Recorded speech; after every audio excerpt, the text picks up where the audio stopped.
Okay, so this is the second part of video for P-charts. And in this second part of video for P-chart, we will talk about how to apply P-charts when the the sample for inspection is inconsistent. So this is the one that we're going to discuss now. Okay, so P-chart when sample is inconsistent. So what is a scenario example? A scenario that sample is inconsistent. This is example. So you can see we're still inspecting the same products. However, for this round, the number of samples that we pick for inspections is varying, is inconsistent. The first time is 36, followed by 8 and 4. Inconsistent sampling inspections size, and the defective items MP is 9, 3, and 1 respectively. So we are going to discuss about, we're going to talk about how to develop a P-chart for this scenario. So there are two ways, there are two methods of developing, or there are two types of P-chart that we can use to monitor this type of inspection. This type means inconsistent sampling size. Okay, recap means there are two types of P-chart that we can develop to monitor a process with inconsistent sampling size. So the first type of chart is a chart set which is with a single set of upper control limit and lower control limit. Let me draw. This is center line. Upper control limit and lower control limit. We can develop these are charts quite similar to our MP charts, X bar R charts. Okay, this is the first type of chart that you can develop. And the second way, or the second type of P chart, we still call this as a P chart. Means I'm saying that P charts for inconsistent sampling size can be split into two. One is with consistent upper control limit, lower control limits. And the second type of P charts that you can use to monitor, the second type of P chart you can use to monitor an inspection plan with very sample size is you can use a control chart set with different control limit. The control limit change according to the sampling size. Okay, like a China Great Wall, you see, change accordingly. Okay, so but traditionally in industry, the first type is more popular. The second type of inspection plan more on research. In daily monitoring of production, it's quite difficult to assess or quite difficult to analyze a control chart that with different control limits. So this is the second chart is not so, the second types of P chart is not so popular in industry. The first type is a common P chart that used when come to an inspection with different sampling size. Okay, so I'll take you through both methods. Then let you feel how difficult to develop the second method, the second type of the chart. Now we're still talking about P chart. I'm talking about P charts for inspections with different sampling size. It could be done with a consistent control limit or inconsistent control limit. Okay. So different number of units could be produced different period. Okay, this is what I try to tell you just now. There are two methods. The first method is control limit based on the average sample size, means consistent control limit. So variable width of control limit means you are changing the control limit width from point to point. Okay, we're going to look into one by one. Let's look into method one. Okay, this is a formula for both method 1 and method 2. If you look at the formula, it looks quite similar to the P charts for consistent sampling size. The center line calculation is still the same. Before I forget, in this slides, we call the sum of defective items MP. In some of the book, in some of the statistical book, they call it as sum of D.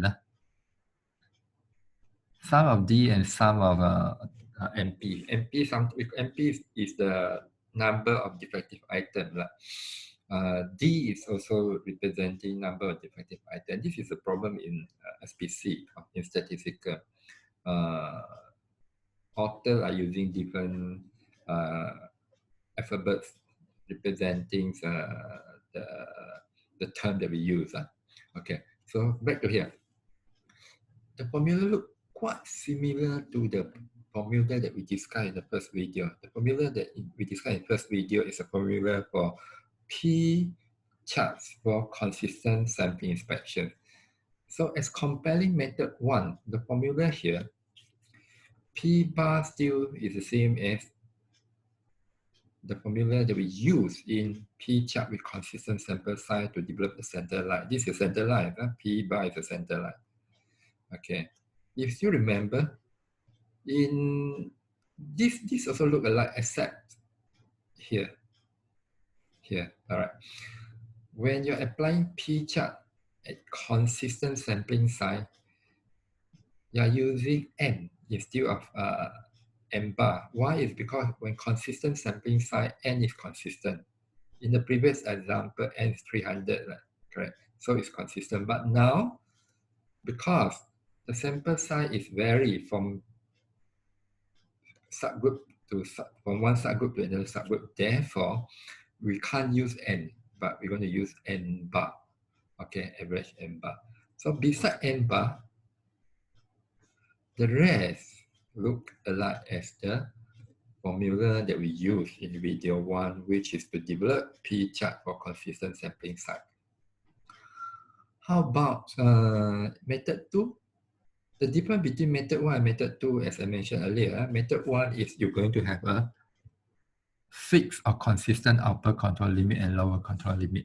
Method 2, you're going to have a different width of control limit. You're going to have different width of control limit. Okay. So for method 2, as compared to method 1 as well as the P chart for consistent sample, the only difference is also the N. For this round, you are going to use the actual N for each subgroup rather than the average. Okay, so you must be very careful when come to when come to assessment. If you are asked to calculate these defective item control charts, you must be very careful that which formula you want to use. They look alike, okay, but different in terms of the either you're going to use N, M bar, or NI. Okay, let's take a look on the method 1 first. This is an example. Okay, the sample subgroup size, there are 25 subgroups. And each subgroup, the number of samples that pick at each subgroup are very different. First batch, first subgroup, you pick 100, then followed by 80. And this is a very common scenario in production, because sometimes because the production quantity, because of the limitation of working hour, you're not able to check a consistent number of samples. This is a very common scenario in the industry. And example, subgroup size, you pick 100 and the defective item is 12. Yeah, you can see this book. The defective item is using a symbol of D instead of MP. Yeah? And all right, so this example is example of inspections of attribute quality characteristic with different sampling size across the 25 subgroup. And the last column here is the defective item for each subgroup. Okay, so first, with the first example I'm going to show you is to show you how to develop P charts that with consistent control limits. Okay, so based on the formula I discussed, the first thing you need to calculate the center line. The center line is the total defective items. You have 25 subgroup. Total defective item, if we total out the defective item here, is 234, divided by the total number of samples inspected throughout the 25 subgroup, which is 2,450, and you get P bar of 0.096. And this will be the center line of your control chart. Okay. Then next, how about the, in order for you to calculate, remember here, in order for you to calculate, we're using method 1. Huh? Where's my pen? I couldn't find my pen. Huh? Here. So we are talking about method 1. In method 1, in order to calculate upper control limit and lower control limit, you need to know the average number of samples that inspected throughout the 25 subgroup, the average number. In order for you to find the average number of the subgroups is the total number of samples, 234, divided by the subgroup size. So this is what, sorry, not 234, it's 245. The total number of samples that you inspected divided by the subgroup size, the number of subgroup, then you get 98. This 98 is total, the average number of samples inspected for each subgroup. The average number of samples inspected for each subgroup is equal to the total number of samples inspected divided by number of subgroup. By having the P bar and N bar, then you can calculate the upper control limits and lower control limits. Right? Because P bar, you have the P bar, you have the N bar, you can calculate. This is upper, you have the P bar, you have the N bar, just change from plus to minus, you manage to calculate lower control limit, and subsequently you can plot the control chart. You have the consistent upper control limit, and you have the lower control limit. So the next thing is plotting a point on the P charts. So it's same as the step that you used in the previous, in video 1. The point that you plotted on these control charts, you have to calculate subgroup by subgroup. Example, point number 1 is equal to 12 divided by 100, which is same as what we are doing, what we did in the previous video. The only thing that different is, in this example, the number of sample size is different. So this is what we did in the second slide, you see. So you have to calculate the fractions non-conforming for every subgroup. And this is divided by dividing the number of non-conforming unit by the sampling size. Okay, so example is here, 12 divided by 100, then the answer is 0.1. 8 divided by 80 is 0.1. Continue doing that. And these are the points that you should plot on the X-bar control chart. So if you plot this on the X-bar control chart, this will be the chart. Okay, and you have a you have a point, which is point number 11. That's exactly on the upper control limit. So what I need to do is subsequently, if you need to investigate, okay, what is the root cause for this? What is the assignable cause? Okay, assignable cause at point 11, and then once you found the assignable cause, remove point 11, and then recalculate the control limit as per usual. Okay, this is method 1. Okay, consistent method 1, which is consistent upper control limit, consistent upper control limit, and consistent lower control limit. And this is the one that quite commonly used in the productions, because the natural production is quite unlikely you're able to get a consistent sampling size for inspection. Okay, how about the second method? The second method, oh, the job is very tedious. Means the first few steps still the same. Okay, you still need to calculate the P bar. P bar is the same, the total number of non-conforming units, or the total number of defective items divided by total number of sample inspected. Then you get 0.096. And the formulas. Okay, the formula here, if you remember, okay, the formula here is, the only difference is instead of using n or n bar, you're using ni. Ni means you're going to use an actual subgroup, actual number of sample per subgroup to calculate the upper control limit. And here, we also call this as a sigma.